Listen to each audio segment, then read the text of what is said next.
hari keagamaan tertentu. Oh. Ya kita nggak memandang agama siapa, pokoknya namanya brothers itu semuanya dari agama mana aja. Cuma banyak yang nggak tahu aja nih Om ya.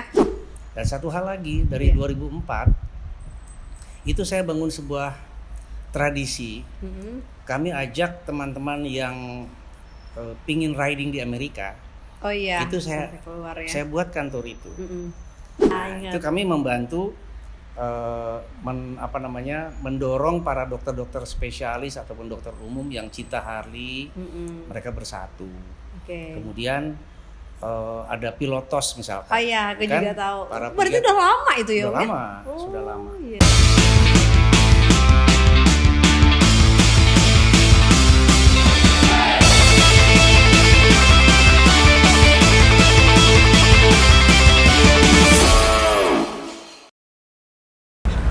Hai brother, ketemu lagi dengan gue Ica Big Bike. Kali ini nih episode gue kali ini tuh sangat spesial karena gue mau ketemu sama bapaknya Harley Davidson. Beliau adalah orang yang membesarkan Harley Davidson yang ada di Indonesia. Gue sekarang udah di rumahnya, makanya ikutin gue yuk. Awas, jangan ganti channel, ikutin gue yuk.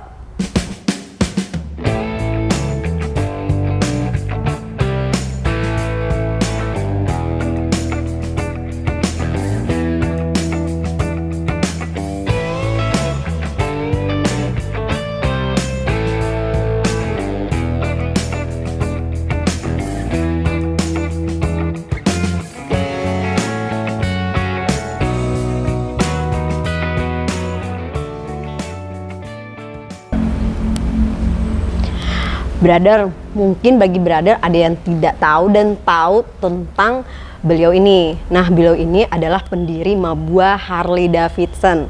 Mau tahu ngobrol serunya gimana gue sama beliau? Ikutin gue yuk. Ayo. Brother, gue sekarang udah berada di sebelahnya Om Joni Rahmat. Beliau ini adalah direktur utama di Mabua Harley Davidson. Om Joni Rahmat. Apa kabar Om? Halo Ica, Iya. apa kabar? Ica Big Bike ya? Iya. Kabar Om gimana Om? Alhamdulillah baik. Iya, terima kasih loh Om udah mengizinkan aku untuk datang ke sini dan ngobrol-ngobrol sama Om. Iya, terima kasih juga. Om ini pokoknya orang paling kubanggakan di motor ya Om. Wah ini mungkin jangan berlebihan tapi. Iya beneran Om. Iya. Nah Om, aku kan mau bertanya nih Om. Dari kapan Om mengenal motor Harley Om? Ini kisah lama ya. Iya. Jadi saya ketika SMP, ya tahun berapa tuh SMP udah lama banget. Iya. Salah satu om saya itu memang pengendara Harley, pemilik Harley aktif. Dia anggota dari HDC atau HCD, Harley Davidson Club Oh iya. di Jakarta. Kumpulnya di Queens itu di Angkatan Laut. Oh. Ya saya suka ikut aja, bonceng, keluar kota. Saat itu ya mulai saya mengenal mengenai motor besar kesayangan kita itu ya. Iya, motor Harley. Harley Davidson. Iya. Nah, kan Om ini direktur utama nih Om di dulu ya di Mabua Harley Davidson. Nah, sejarahnya itu kayak gimana sih Om kok bisa Mabua Harley Davidson masuk ke Indonesia gitu? Ya, yang maksudnya masuk kan berarti Harley-nya ya. Iya, Harley-nya. Mabua Harley Davidson itu didirikan tahun 97. Oke. Saya bukan pendirinya, Oh, tapi saya penerusnya. oh penerus. Nah, Oke. kalau bermulanya bagaimana, saya dengar cerita gitu ya bahwa ketika itu ada beberapa teman-teman yang pencinta Harley, mereka memang sekolah di Amerika dulu dan mungkin di sana mereka sering pakai Harley. Oke. Sampailah kemudian mereka pulang ke Indonesia, ada satu minat atau cita-cita untuk menjadi aktivis Harley. Waktu itu Harley kan masuk memang bebas atau dibawa oleh orang-orang tertentu. Iya benar, ya. benar. Nah, saya dengar seperti itu. Sampai akhirnya partner-partner saya, para pendiri Mabua Harley itu mengajukan proposal ke prinsipal Harley di Milwaukee.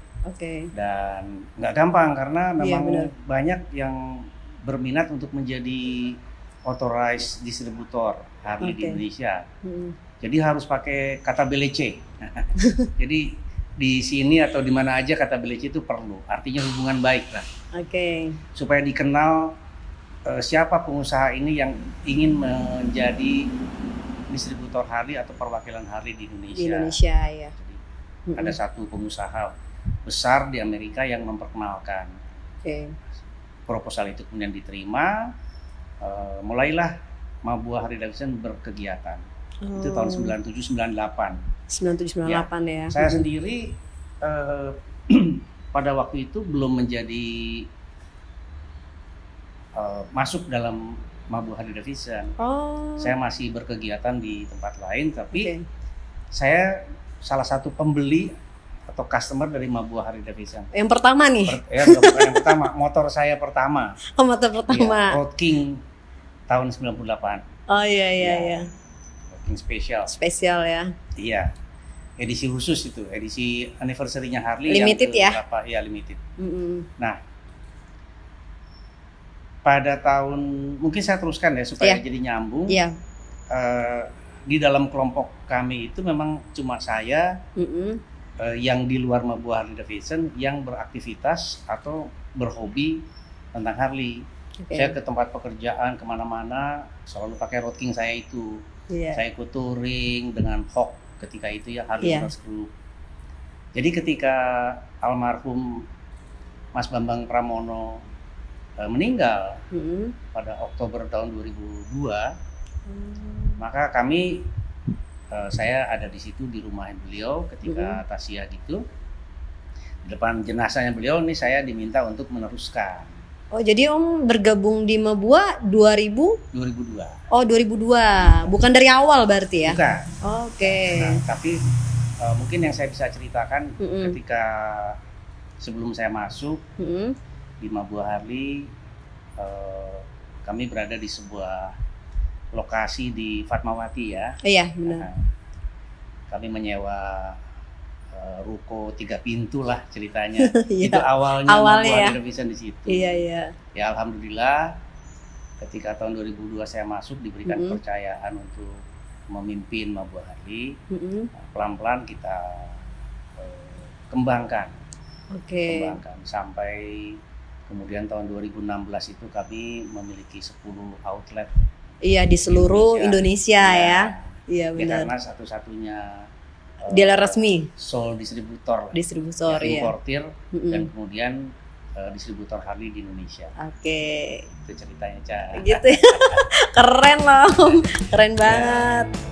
Om, kenapa Mabuah bisa sampai sebesar itu waktu saat itu, Om? Tolong diceritakan, Om. Aku kepo banget ya.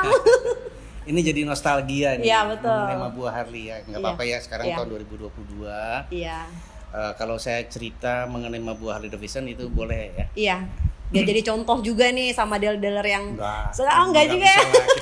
Kita punya jalan masing-masing. Oh iya, ya. Oke, siap. Tapi memang tadi saya cerita bahwa ketika saya masuk di Mabuah Harley ketika di Fatmawati ya. Saya melihat bahwa kita harus berusaha untuk membuat semua orang Indonesia yang punya kemampuan, punya uang, terus kemudian punya hobi, mungkin dia sekolah di luar negeri, di sana sudah memakai motor besar, pingin bisa juga di sini. Nah itu gimana? Kita terapkan beberapa pola.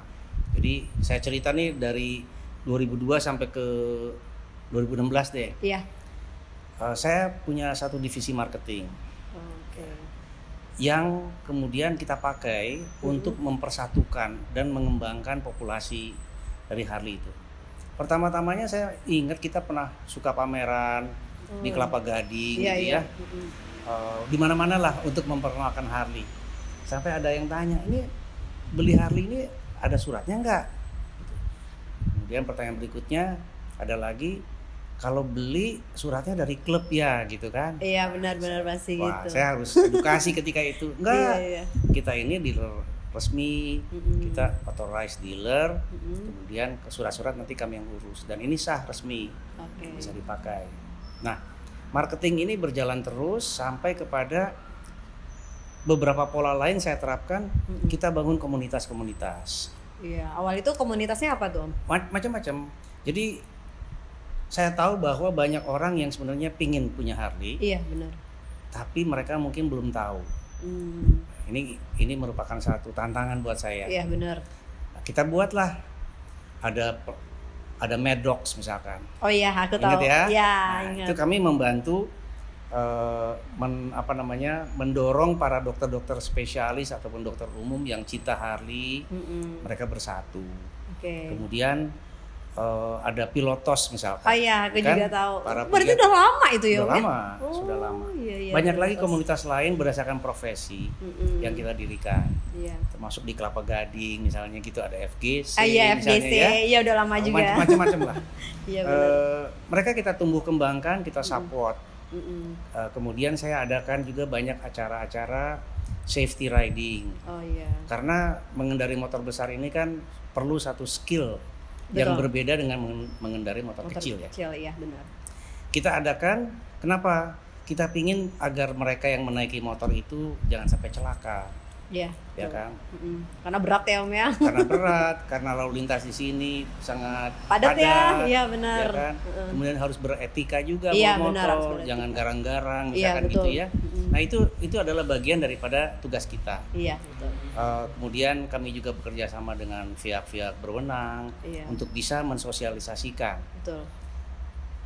Saya spend uang cukup banyak setiap bulan untuk mensosialisasikan ini, ya mensupport. Mabua ya waktu itu ya. Kemudian kita dirikan outlet. Ada 5 di Jakarta ketika itu. Iya waktu itu, iya benar. Ada di Pondok Indah Mall, ada di Kelapa Gading, ada di Iskandar juga ya. Iskandar Syah. Iya. Ada di Barat di PX Mall ketika itu kan. Oh iya. Pondok Pinang adalah yang terakhir. Benar. Kalau di luar kota kan ada di Medan, Bali, kemudian terus di Semarang ya. dan Surabaya. Bandung waktu itu belum ada ya? Bandung belum. Ya? Kita juga dari total karyawan itu sepertiganya itu adalah teknisi. Teknisi saya itu hampir sekitar 150-180 orang lah. Itu kita sebar ke seluruh tempat, kantong-kantong di mana komunitas Harley itu ada, agar mereka nyaman. Kalau mereka membutuhkan bantuan teknis, itu teknisi selalu ada. Nah, banyak cara yang kita gunakan supaya para pengguna Harley ini nyaman. Kemudian dengan majalah Mabua Harley yang kita terbitkan, itu mengkoneksi mereka, saling kenal dari ujung barat, katakanlah dari Aceh sampai ke ujung timur ya. Akhirnya terkoneksi mereka. Kita profilkan di majalah, kita kenalkan siapa saja. Dan satu hal lagi, dari 2004 itu saya bangun sebuah tradisi. Kami ajak teman-teman yang pingin riding di Amerika. Itu saya buat kantor itu. Dari jumlah yang kecil pernah kami cuma 4 orang. Saya bawa ke pabrik. Supaya mereka tahu nih Mekahnya Harley itu di mana gitu kan. Iya benar. Ya. Dan itu berlangsung sampai dengan 2016. Sampai dengan 2013. 13. Ya, ketika ulang tahun Harley yang ke 110 kalau nggak salah. Dari tahun berapa? Udah lama banget Harley. Udah lama banget. Ya, ini kan mengenang kembali Mabua ya. Iya, nggak apa-apa Om, mengenang. Dan satu hal lagi, para biker Harley ini kan orang yang berkemampuan. Iya, betul. Jadi supaya kelebihan yang mereka miliki itu bisa disalurkan. Kami lakukan banyak donasi, charity. Kalau kumpul-kumpul itu selalu kita bikin kayak bakti sosial gitu ya. Kemudian kita adakan pada saat-saat hari keagamaan tertentu. Ya, kita nggak memandang agama siapa, pokoknya namanya brothers itu semuanya dari agama mana aja. Cuma banyak yang nggak tahu aja nih Om ya. Soalnya kan nggak diekspos ya. Masa itu diekspos ya Om? Nggak mungkin. Iya. Kemudian satu hal lagi saya mengingat bahwa kita juga punya tradisi atau kita memulai sebuah tradisi parade bendera. Oh iya. Parade bendera ya. Parade bendera yang sampai sekarang saya lihat alhamdulillah itu masih berlanjut. Itu kok nggak salah pas di acara apa ya Om? Parade bendera. 17 Agustus apa gimana? Ya biasanya pada hari-hari tertentu ya. Kemudian ketika kita mengadakan satu riding ataupun kumpul-kumpul, itu kita adakan parade bendera dulu. Dan bendera-bendera klub itu semua klub kita pasangkan. Mau diwakili oleh riders dari klub itu sendiri. Jadi pada satu saat pernah sampai 26 motor itu mewakili setiap klub gitu ya. Klub dari seluruh Indonesia kita undang hadir. Iya, itu untuk membangun kebanggaan. Karena dari kebanggaan itu muncullah satu tanggung jawab. Nah, satu hal mungkin yang bisa mengurangi katakanlah citra negatif itu ya. Ini sejalan dengan apa yang dijalankan oleh penegak hukum. Memang penggunaan sirine mungkin. Semua motor yang dilengkapi sirine membunyikan. Iya benar. Iya benar. Gatel menimbulkan ini banget tuh jadinya ngelihatnya kayak gimana gitu ya.